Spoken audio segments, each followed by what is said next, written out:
Booyakasha, Turtle fans, and welcome to another awesome episode of Heroes in a Halfcast. So grab your pizza, slip into your shell, and settle down with your favorite color-coded ninja. I'm your host, Venka, the Lavender Ninja, and with me is... Mark Rodriguez here, also known as the Orange Ninja. Paige Mischief, the Pink Ninja. So, we recently had the season finale of Season 1 of Ninja Turtles. What did you guys think of it? You want to go first? Why don't we let Paige go first, see what she thinks. I don't like to be first, but whatever. For the final episode, I thought it was just epic. It just blew my mind. It was super interesting, kept me at the edge of my seat, even though my dad fell asleep to watching that episode. I forgot he was there. He was kind of stuck watching the episode because, ironically, we had pizza that night, and I invited him over. But anyway, like I said, I thought it was very epic. When it hit that 10-minute mark, when I saw it was like, what time did it start? Like 8:50? Or 8, I mean. Like when I hit like 8:50 or 9:50 or whenever, I'm like, it's 10 minutes! 10 more minutes of the show, and like, how are they going to do it? Like, how are they going to defeat everything and accomplish it in 10 minutes? Which blew my mind. They actually did it.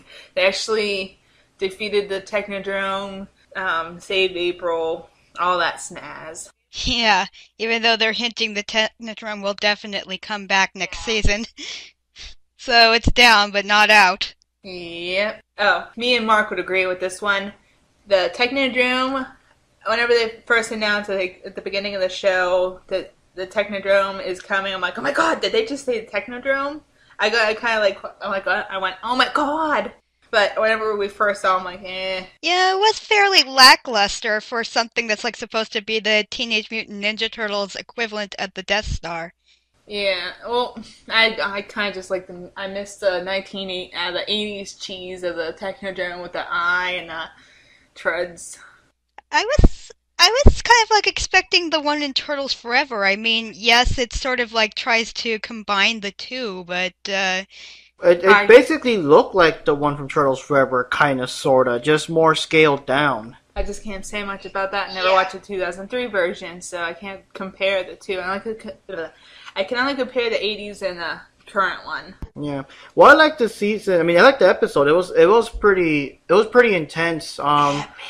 Yes, it was epic. I guess, like I said, I guess the only nitpicks I had was the Technodrome wasn't as awesome, as I was hoping. I don't know. I guess we just got too used to the 80s cheese, like Paige says. But another thing is the whole part with Splinter telling Leonardo about succeeding the mission, no matter who you sacrifice.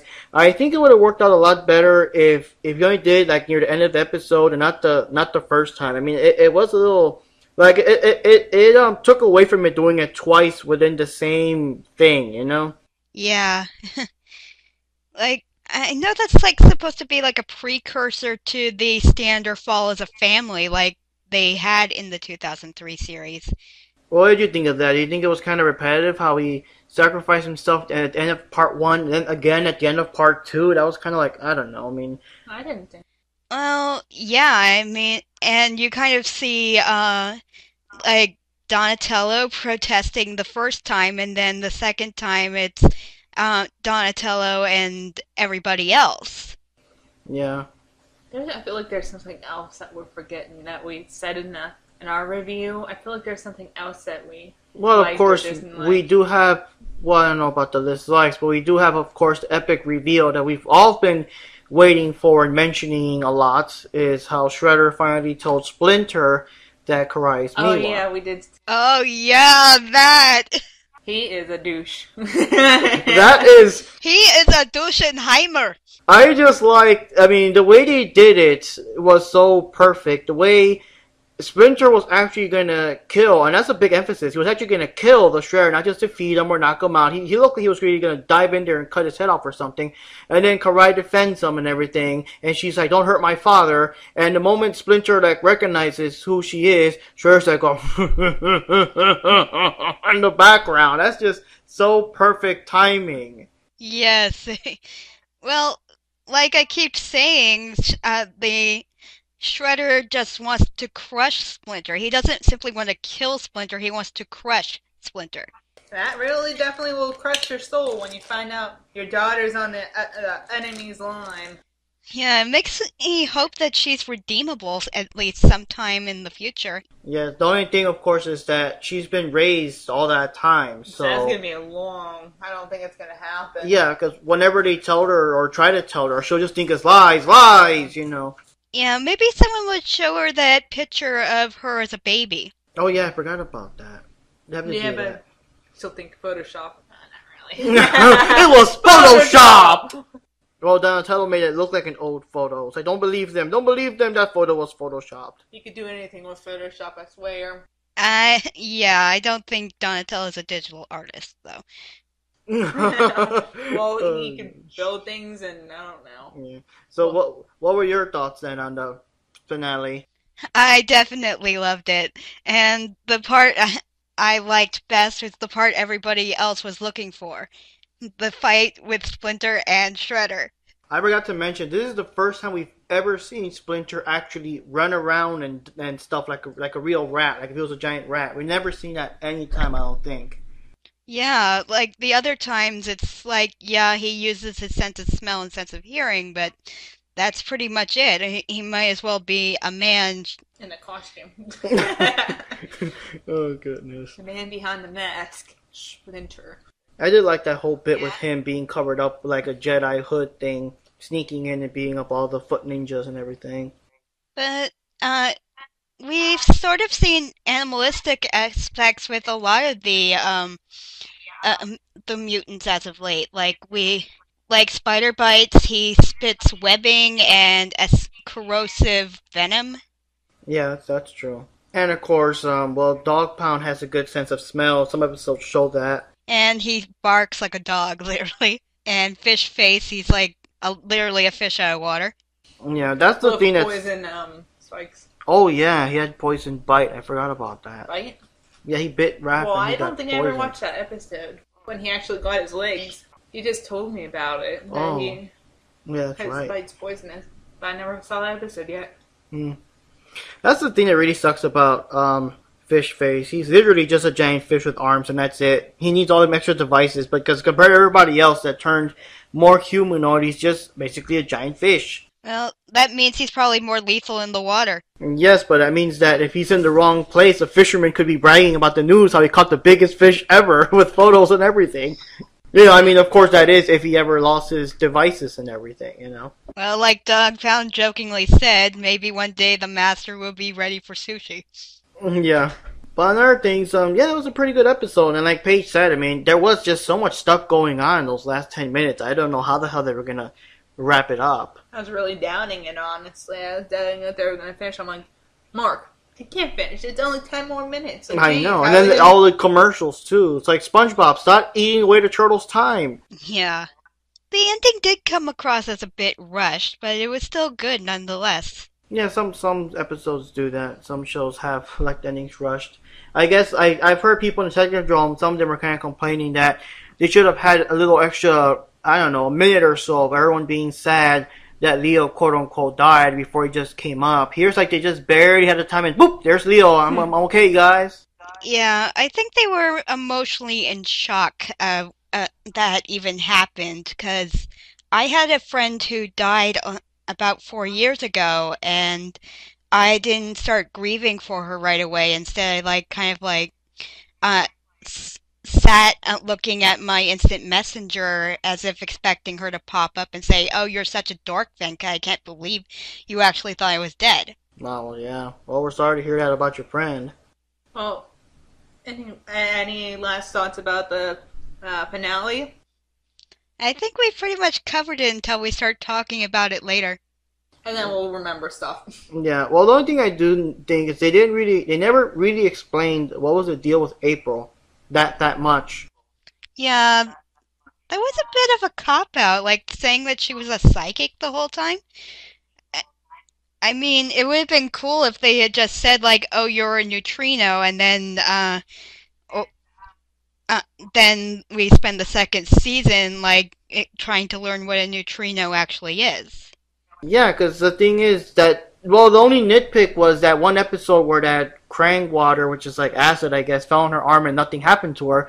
If they didn't have that scene at all, that would have been resolved. But right now, as it is, just her being psychic or in tune with the world or the universe or whatever he said, that does not explain how the acid didn't burn her. I guess, I don't she's know. immune to it. Yeah, like if they had just said like you are part neutrino and you carry uh, the blood of both Dimension X and Earth, that would have had a more interesting development than just say like, oh, you're psychically in tune to the world.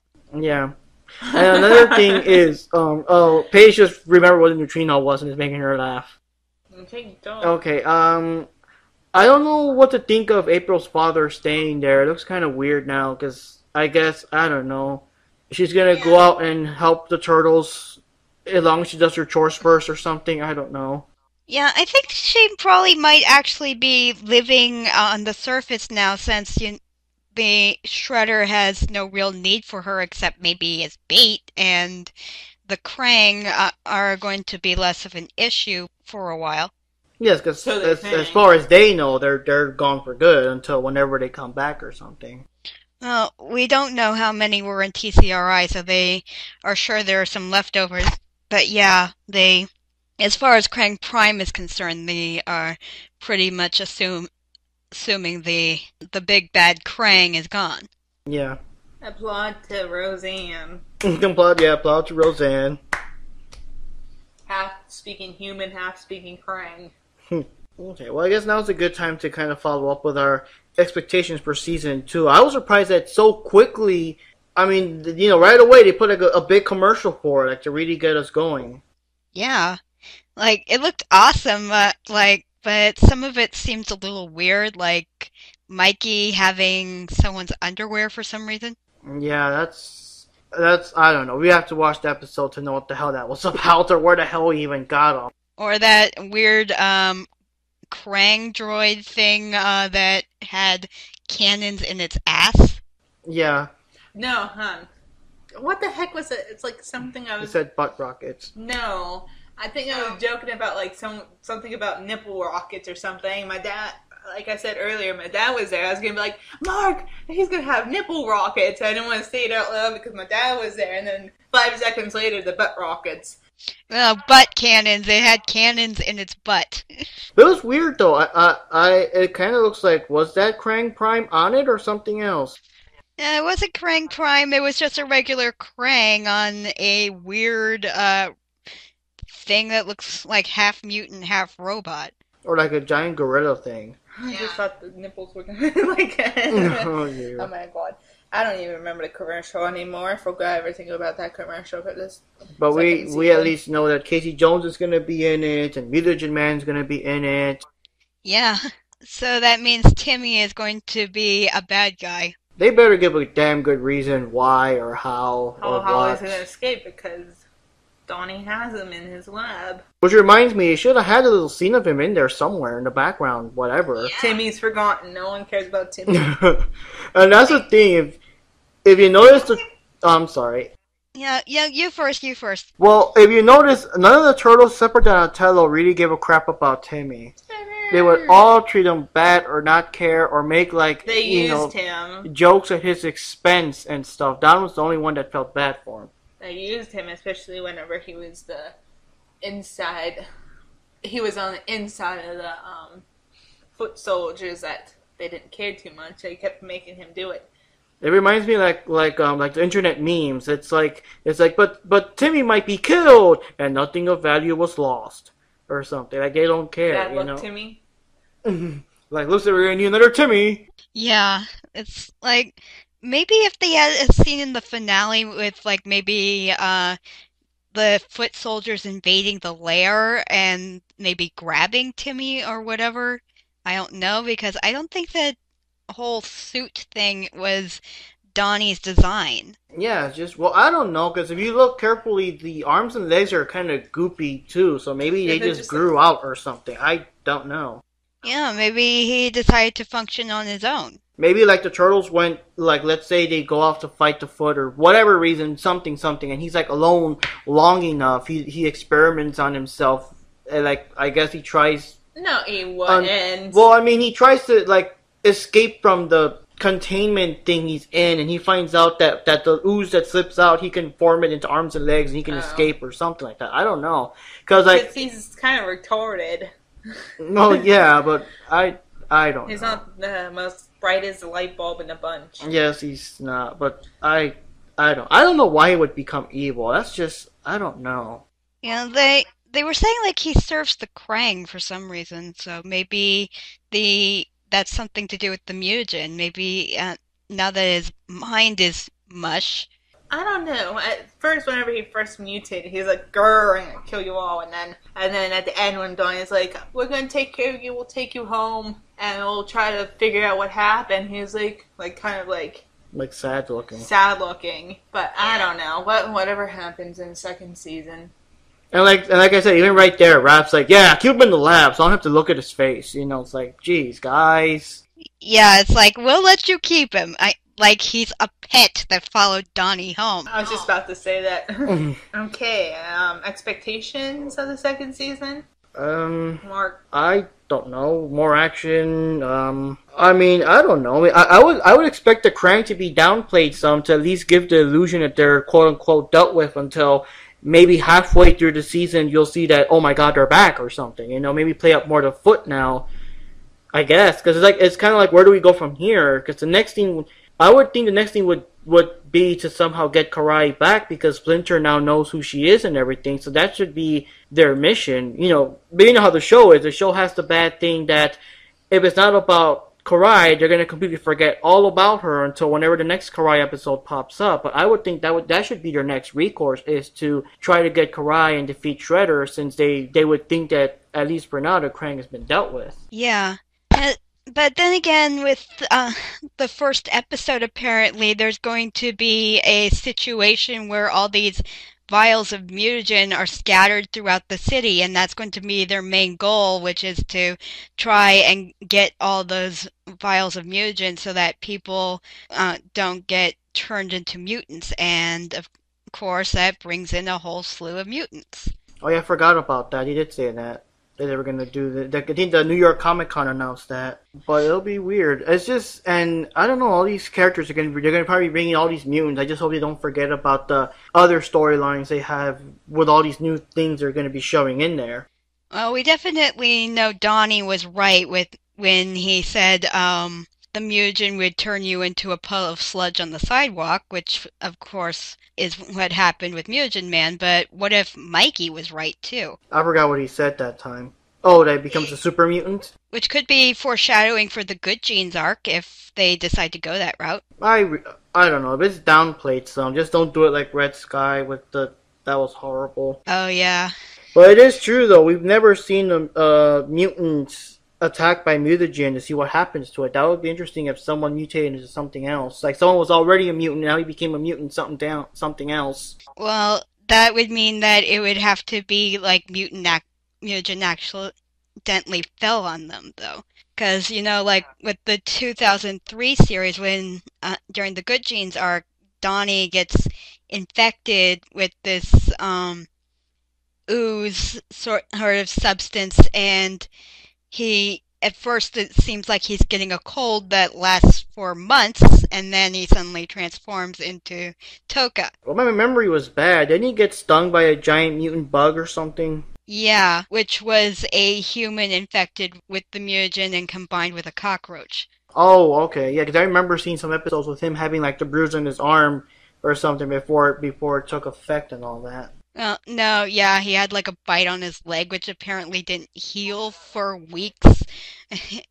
That's one of the few things that the 2003 cartoon did. They did have little things like that where, like that bite, it would be there for 2 or 3 episodes before it finally took effect. So that would be kind of interesting. Well, not many cartoons do that kind of thing. Yeah, but they were like implying that lasted for months, because, you know, they had like that one episode in between where they went to the Mesozoic era, and they are trapped there for 3 months. And even though they went back to the moment they left, those 3 months still would have been with them. Well, my expectations, I only have 2 major expectations for the second season.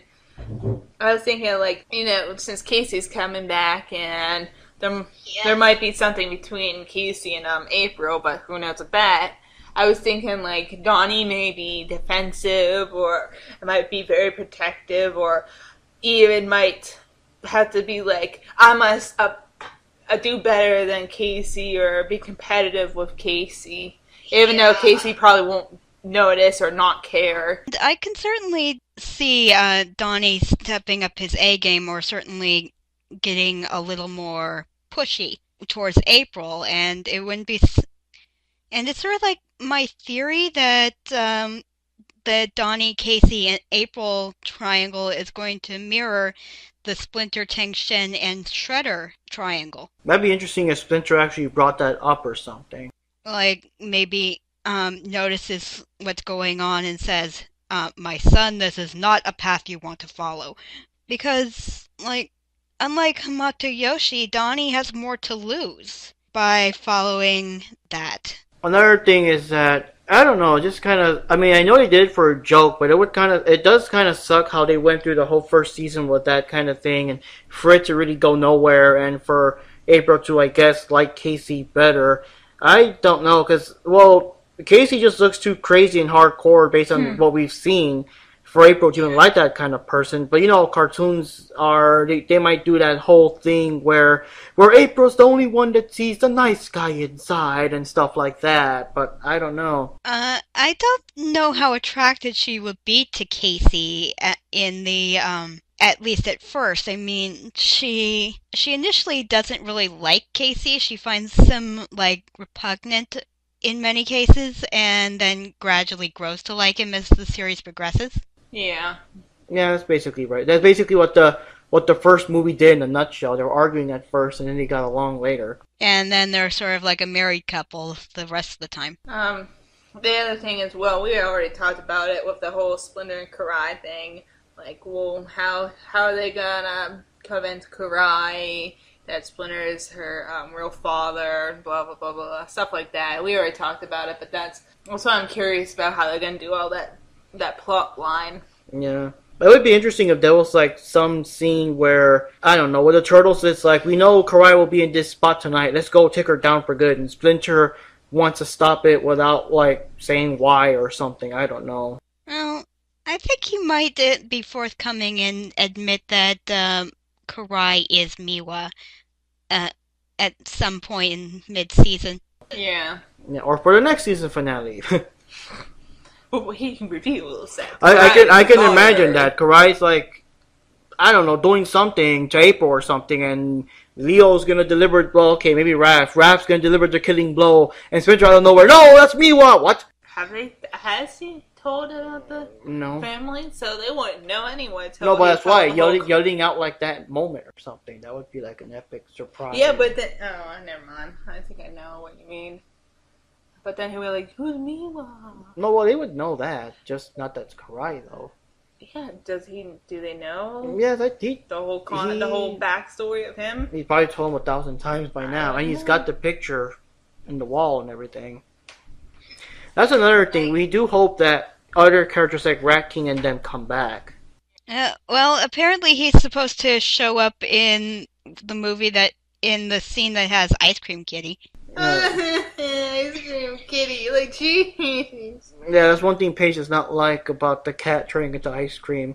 I just hope that the way it's done, it's, I don't know, like cutesy-wootsy, or that the cat's like, I don't meowing know. Like it's so much. Well, it's like supposed to be April's cat, and Mikey was taking care of it when it mutated. I'm not watching that. Well, like I said, it's a little cartoon show, but still, any kitty abuse, I hate it. Like I said, let's hope that it's like played for laughs, and the cat, like, I don't know, like it never really melts, or it grows, or like if it does melt, it just like grows back. Apparently there is a picture where it is melting, so apparently it can melt.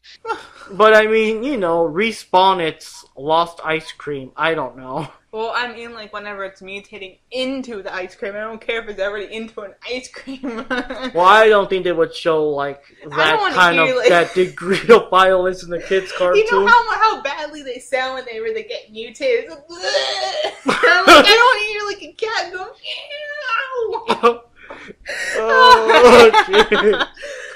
Yeah, both Dons and I agree that the ice cream cat. I'm really glad that its name can translate to ick, because that's what it looks like. It looks ick. Yeah, well, like I said, let's hope they do it like playing it for laughs or something, and Should even make you watch and it first. and even if it melts, let it like I guess respawn its ice cream self or whatever. I don't know. Or they keep it in the freezer. Something like that. But it's just like, guys, what were you smoking? Really, what were you smoking when you made that? My thoughts exactly. And And then ice cream isn't even alive for you to like mutate into ice cream. Just so weird. I hope they don't go into something like Donnie saying like, "Oh yeah, I'm gonna have to find a way to cure April's cat, because that way she'll like me for sure." Which of course he'll never cure. He'll well, if it wasn't for Mutagen Man, I would just say he would like put the ice cream kitty right next to Timmy, leave him there on the list of things he wants to fix or something. Things he wants to fix but can't because he has to deal with other things like the Krang. But I do feel bad for Don though. I mean, well the thing is, I mean, well April just isn't gonna go that way and everything, and it's like yes he did succeed in rescuing her father, and yes he did save her and blah blah blah. She's not gonna suddenly throw her arms on him. Yeah, she thinks of him as a brother. And that's the thing. I mean, even let's say he does cure the ice cream kitty, she's not gonna suddenly like throw her arms around him and everything. You know, it's not gonna happen, and that's kind of bad though. When you do try, and no matter what happens, I mean, they'll appreciate it, of course, but they just don't see you as more than a friend. You know? Yeah, I mean, we know she has a closer relationship with him than she does with the other turtles, but at the same time, it's like he's setting himself up for heartbreak. Yeah, and that's another good point. We've never seen any episode so far where April has any solo adventure with any other turtle. Yeah, like we see her privately talk with Leo a couple times, but it would be more interesting if she has like solo adventures with Mikey or Raph or even Leo. Yeah, because I mean, in '80s cartoon, I think she had a good enough like shared screen time episodes with her and Leo, her and Mike, etc. It wasn't just I don't know. I mean, I hope they play it up before they bring Casey in, because that would be funny. Her with one of the turtles and Donnie having like the flame in his eyes the whole time or something. I don't know. I hope that with all this new stuff they announce left and right and new mutants and new characters, they don't forget some of the old ones and bring back. I mean, I still want to see Baxter, Rat King, etc. Yeah, like I heard there are some rumors that Bebop and Rocksteady would be showing up, but whether that's has to do with the fact that the OT voice actors will be having cameo roles in the upcoming season, or the fact that they may actually be in part of the show, that's still up in the air. Yeah, because we have to remember, I don't know their names that well. I don't remember. I just know Rob Paulson because he does so much things. But the guy who voices Leo in the old cartoon is the same guy who voices Rocksteady. Cam Clark? Yes, he voices Rocksteady. And whoever voices Donatello, I think, is the same guy that voices Bebop. So if they have the old characters, they could easily voice them again. I find it funny. I don't know. I guess how they toned it down from the first season to the next. It's like Leonardo had this deep, more serious, commanding voice, and Rocksteady also had this more dangerous, kind of animalistic voice and everything. Well, okay, not, but well, more like a street thug voice. And then when second or third, I guess the parents complained it's too violent for the kids or something. The Leonardo guy gave Leonardo a more like younger, whiny kind of voice, and Rocksteady also had a more whiny kind of voice. It's so weird how they both went with the same direction. Yeah. Too hardcore for the kids. Mm-hmm. And of course, we apparently have there's some toys coming out called Turtles in Training, which has all the characters or all four turtles as like turtle tots.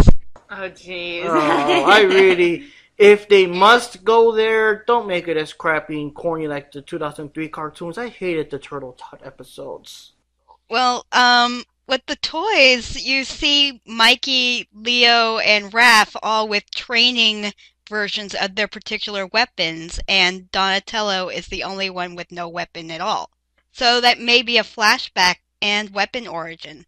That's interesting. That's a good chance to do that. Well, like I said lots of times before, every time when there's things that we're hearing, lots of things like April's going to be a teen or Karai might be Splinter's daughter. Every time I hear stuff like that, I always say, well, Nickelodeon hasn't let us down so far. Let's see what they do. So let's hope they don't make the Turtle Tot episodes too annoying or too boring or whatever.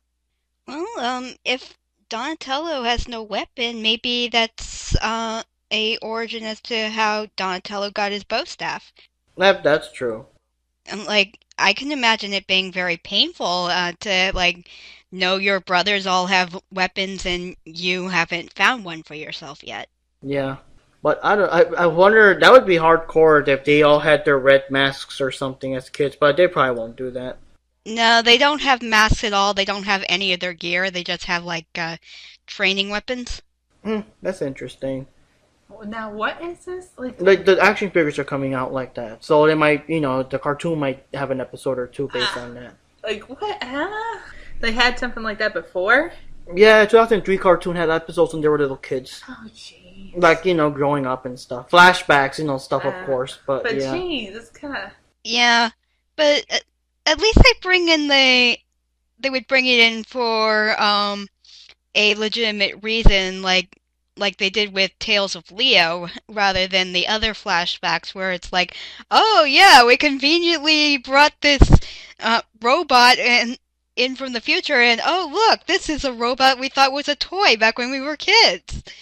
Yeah, that's one thing. They better not do stupid crap like that. They better not do flashback episodes where Shredder was around the corner or something. They never saw him and stupid things like that. That's what I hated about the 2003 cartoons. They had episodes where they had hints of the Demon Shredder, or they had hints of the Serling, or they trained Casey Jones as a kid without recognizing him as Casey Jones and stuff like that. I mean, don't do bullshit like that.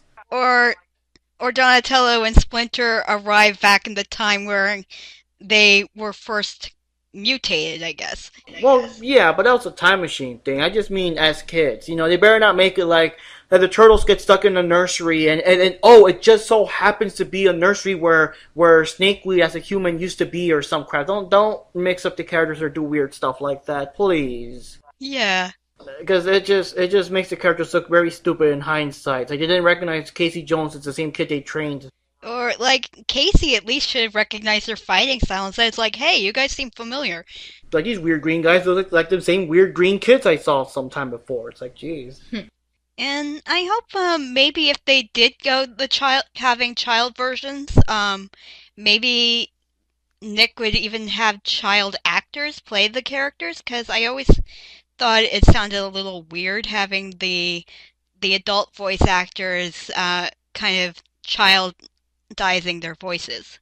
Well, at least Rob Paulson would probably do a good job because he has a good range. I just don't know about everybody else. And on the other side, they're going to be making a Spider Bites action figure soon, so they might make him come back whenever they release that figure. We're really behind on the figures. That's another thing I was saying the other day. There are no announcements for a Karai figure so far. And I'm saying, I hope they bring it out before they do something to her character. But they're never going to come to our town. Because it's like in the 2003 version, it took so long to make a Karai figure that by the time they made one, it was when she was dressed up as the Shredder. So the figure was like the Shredder instead of her actual comic book part that I would have preferred. So they better not do something stupid like, oh, she mutates into something, and now they make an action figure of her when I would have much preferred a figure of her normal, We're really behind, and I highly doubt we're ever going to get those unless you order offline. Yeah. Oh, that's another thing. Baxter Stockman will be mutating into a fly. Yeah, and he looks even more gross than he did in the original. Well, yeah, because they try to make him look more like a real fly, and that makes him more detail and grossness. I never saw those episodes yet. Yes, we're gonna have Paige watch some of the Baxter episodes before we get that far to compare and everything. I'm really behind. Well, I think it's a good time to take a quick break so the final, and we'll go to the next one. Which is this discussions of episode 3 and 4. Oh my god! Yes, turtle temper and new friend, old enemy. So we'll be right back in a moment, guys.